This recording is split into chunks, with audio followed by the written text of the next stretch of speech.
General philosophy is this, debates don't necessarily change much, especially not in a campaign season like this one, where you kind of have two incumbent administrations running against each other, right? Like Harris has been part of the Biden administration, even though she will differ in a way. Trump has a previous administration. But here's what really, really got me. For the first 2.5 minutes, I actually thought it was the best debate Trump had ever had. For the first couple minutes, like he was shockingly restrained. Harris didn't answer the first question at all. The first question was, are people better off economically now than they were 4 years ago? She just completely dodged that question. He didn't do a great job of responding to her about that. And so, I was surprised initially. And then, I mean, I'll be honest with you, watch any boxing movie, you ever see like a boxing, like a Creed movie or Rocky, and you always have the guy in the corner being like, don't telegraph your next punch, Rocky. Don't let them know what you're about to do. The Democrats spent 2 weeks leaking to every political newspaper that they could that the goal was to get under Donald Trump's skin and make him look like an idiot.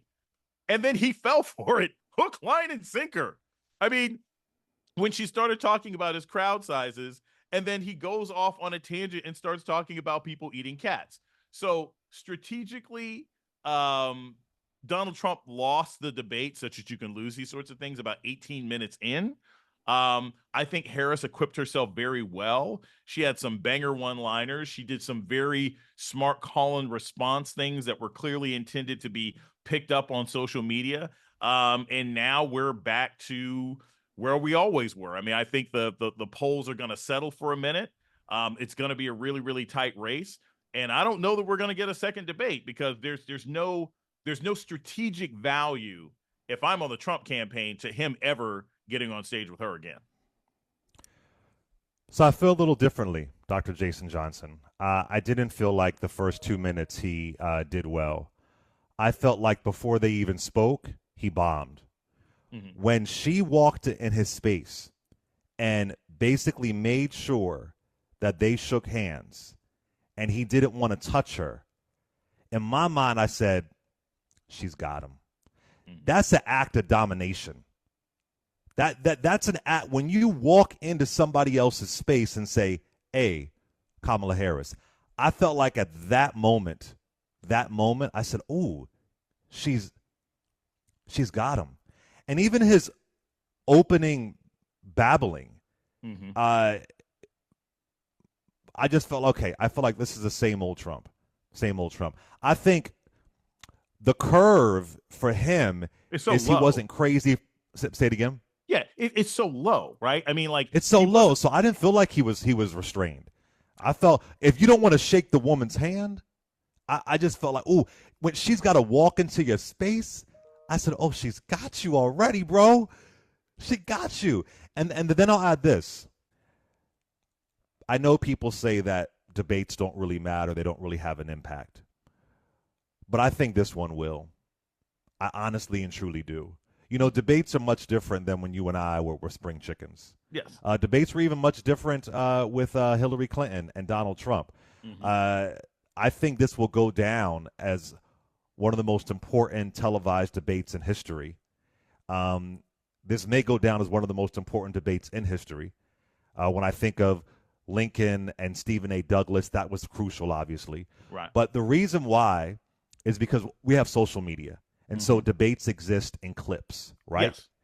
And Vice President Kamala Harris really gave so many clips that favored her. Yes. And Donald Trump gave so many clips that really kind of ruined him. Mm-hmm. And also, it's a debate between a black woman, federal, former prosecutor, who has been attacked disgustingly by the right, and the convicted felon. There were people that I know in my family in West Philly. They were tuned in. Mm-hmm. I really think this is going to be one of those rare, and it may never be this important again. Right. But I think it was going to be one of those rare moments in history that this, and I don't really cover polls, but I do think, and this may be big for folk for me to say, but if debates have any impact whatsoever, Donald Trump lost the election on September 10th. I'm not saying it's over. I'm not saying we Wow. don't have to fight. I'm not saying Wow. that we Wow. don't have to. When you get to We town, have we to got to gamble, register. man. We got to play I'm cards. telling you, I think when history is written, when Donald Trump loses, they're going to look at September 10th and said this. Well, they're not going to say ether like you and I would say, Right. but this was the moment where there was no coming back. Much different than grab him by the pussy. Much different than John McCain insults. This was a moment where, let me just put this in there. Nobody could do this. Mm-hmm. Jeb Bush couldn't do it. Marco Rubio couldn't do it. Hillary Clinton couldn't do it. Joe Biden tried, and he was out. Yeah. Nobody could ether this man like she did last night. And I truly, truly think that this is going to be the watershed moment where folks are going to look back in history and they may see this video online and say, he couldn't come back from it. I could be wrong, though. Go ahead. Deeply disagree, Mr. Kane. I vociferously, I protest. Yes, I love that just word. Protest too much. I completely disagree. First off, I would disagree even in the context of this campaign season. Because if you're going to tell me that there was a debate upon which this 2024 election completely hinged and changed, if not the very path of American democracy and the sovereignty of this country, it would have been June 27th when Joe Biden debated Donald Trump. Well, it's all connected, though.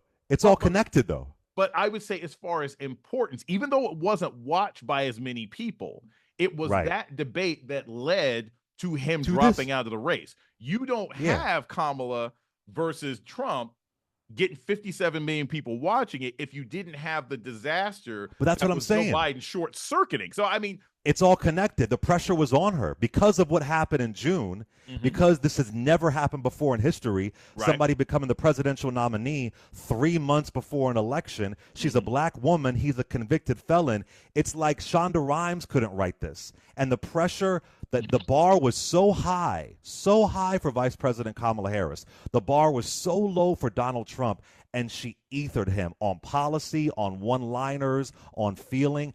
I think this is going to have a serious impact on the election. This is the moment where I think he really began to lose. But go ahead. I'm sorry. Go ahead. I will say this. I think that all that a debate does at this point, except for Biden's, which, like I said, led to an actual change, all a debate does is reinforce and harden the beliefs or intensify the beliefs that people already have. I don't believe, you know how I've said this all along. I've said this all over places. I don't believe in undecided voters. I think it's bunk. I think it's people with political Baron Munchausen syndrome who just want everybody to pay attention to them. They're not undecided. So no insult to any particular colleagues of mine who did these kinds of panels, but there were no undecided voters. What you had— the focus groups. Yeah, these focus groups are shenanigans and nonsense. What you have is people with weak partisanship or weak participation, but they have an opinion about who they would vote for if they bothered or wanted to actually vote. And I think that what this debate did is that if you are a Harris supporter, yes, you're thrilled. You're pumping your fist. You're like, oh, she bodied him. It was great. There's memes and everything else like that. If you're a Trump supporter, okay, he did a bad job, but you're still not going to vote for her. So it's not like anyone's mind changed. Now, for those who sit on these panels and pretend I'm undecided and I don't know what to do, who have flimsy arguments like I need to hear more on policy, that always makes me laugh, because saying that you need to hear more on policy is basically I don't trust you. People don't read. You can go to any campaign website in the history of America, and guess what? The donation page has a lot more clicks and hits than the policy page. No one is reading the policy pages of presidential candidates. So when people say, I need her to give more details, it just means I don't trust her. Because clearly you couldn't be asking that question of Donald Trump, who thinks that tariffs are going to magically solve all of our financial problems. I was impressed at how she spoke about foreign policy. I thought that was very smart. I thought she had an ability to relate foreign policy back to the United States that I thought was really good. I would say some of the external arguments also were fascinating. Thank goodness you actually had some freaking fact checkers. And I know that I have some colleagues who disagree with me on this. It's funny. I talked to Dr. Christina Greer from my podcast on Slate that drops on Friday. Yeah, and Dr. Greer was like, I didn't really like the fact checkers. I was like, I thought they were great, because they prove that for the last 8 years, when all of these legacy media outlets and the Politicos and the CNNs and the Axios are like, I just don't know how to fact check him. Yes, you can. Yes, you can. All you have to do is say that's not true, and then you move on, right? Exactly. And I mean, like, it's not super complicated. And by the way, if you do your research in advance, these people knew that Donald Trump had the possibility of stumbling and saying, like, hey, Haitians eat cats, right? And they weren't just prepared to say that's not true, but they're like, we talked to the city manager. And what was his response? I saw something on TV. That would be the equivalent of Vice President Harris getting up there and saying, well, I can't wait. The first thing I will do upon being elected is sign a furniture IKEA defense bill to keep everyone's furniture safe from JD Vance, right? And it would be like, Right. Vice President Harris, there is no That's proof. how outlandish of that a JD Vance for folks that don't know furniture. that silly JD Vance couch rumor. That's not even a rumor. It just was made up on the internet. Yeah, it was a joke. Yeah, it was a joke. Yeah. And if she had said, like, well, I saw it on Twitter or TikTok. So I say all that to say I was impressed at the moderation of it. And again, going forward, because the polls are going to tighten, they're staying fairly consistent. I think that people need to remember also going forward that there's still another debate. We've got JD Vance and Tim Walz. That's going to be on October 1st. That's going to be very, very significant because I think JD Vance is smarter than Trump. He's just been caught up by his own BS that he said in order to make himself appeal to MAGA people, but he's not a dummy. I don't think he's going to win because Tim Walz actually knows government, right? JD Vance has been in the Senate for 8 minutes. Tim Walz is like, I've been doing this since you were back confused about who and what you were and where you wanted to go, right? So I don't think that debate's going to go very well for Republicans. But I do think, again, the only way I can sort of agree on the watershed moment is that I think Harris broke the political press in a way that we hadn't seen happen before.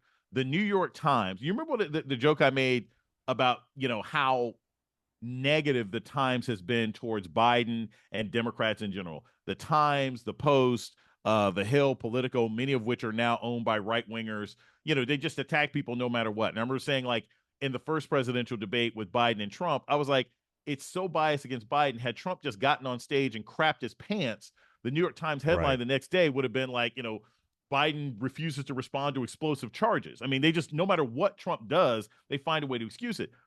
I was amazed that all the headlines the next day were like, Harris did great. I mean, you saw the super clips of Fox News, even the Fox they had no choice. They were like, yeah, they had no choice. They were relegated to saying it was a 3-on-1 fight. And then my personal favorite, well, one of the moderators is also an AKA.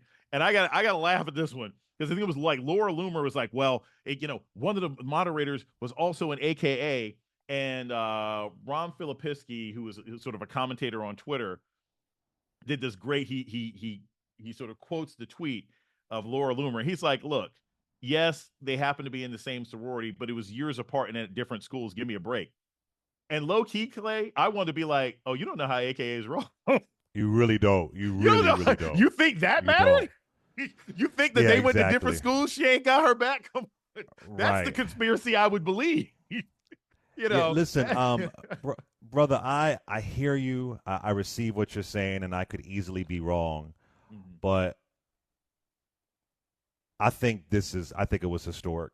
I think it's going to go down in history. I do. Wow. And I also think that she incentivized the non-voter.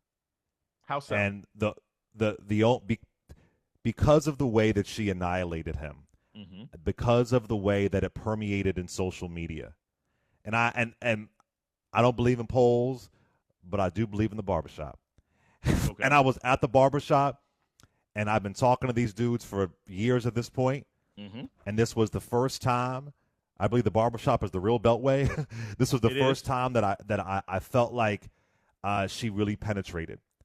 And I just think because of this election is so unique, it is so historic in every sense of the word. And there was a big task on her shoulders. And we won't know maybe until years from now. Yeah. But I think that this is the moment. I mean, no one has been able to do this. This is the moment where folks will say, it fell apart for him. It fell apart. Not for the MAGA base, not for them, but The majority of Americans don't vote.